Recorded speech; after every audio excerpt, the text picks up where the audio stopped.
અમારે આ કૃષ્ણનગર સોસાયટીમાં પાણી ભરાણું છે, એનો કોઈ નિકાલ લાવવા ગ્રામ સરપંચને વિનંતી છે, કારણ કે બધા સવારની વાતના બધા માણસો હેરાન થઈ રહ્યા છે. એનો કોઈ પણ નિકાલ લાવે એને સરપંચને અરજી પણ કરીએ એટલે કોઈ નિકાલ લાવો, કારણ કે આ બધા માણસો અત્યારે કોઈ પોતપોતાના ધંધે પણ રવિવાર છે પણ પોતપોતાના ધંધે પણ નથી. આ એક ગાડી ફસાણી હતી, ગાડી પોતે ધક્કો મારીને બધા ગાડી એમના રીતે બહાર ગાડી છે અને પાણીનો નિકાલ કરવા વિનંતી.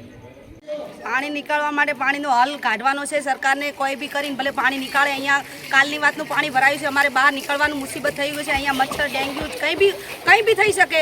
અમારા બાળકો બીમાર પડી જાય. આજે તો ચલો રવિવારની છુટ્ટી છે, પણ પરંતુ કાલે સોમવારે સ્કૂલ ચાલુ થશે તો કઈ રીતે સ્કૂલ જશું એ જોવાનું નહીં.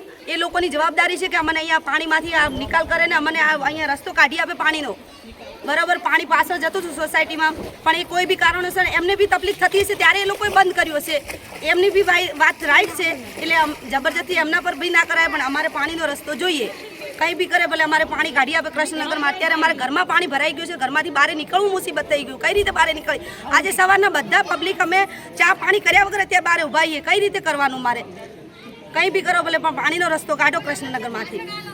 તંત્રશ્રીને નમ્ર વિનંતી કે અહીંયા વરસાદનું પાણી ભરાયું છે અને ગટરોનું બી પાણી આવી ગયું છે, એના માટે કંઈક વ્યવસ્થા કરે અને વ્યવસ્થા જલ્દી કરે, નહીંતર અમારે અહીંયા કોઈ રસ્તા બસ્તા બધું બંધ થઈ ગયું છે અને કોઈ છોકરું બોકરું શાળાએ બી જઈ શકે તેમ નથી અને ગાડીઓમાં બધે પાણી ફરી વળ્યું છે અંદર, એટલે બધું સાધન પણ બગડી ગયા છે.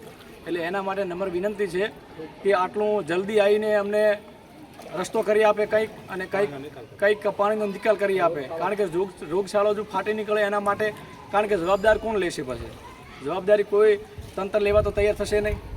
તો એના માટે અમારે કંઈક અહીંયા પાણીનો નિકાલ કરી આપે અને અમને બે હાથ જોડીને નમ્ર વિનંતી છે.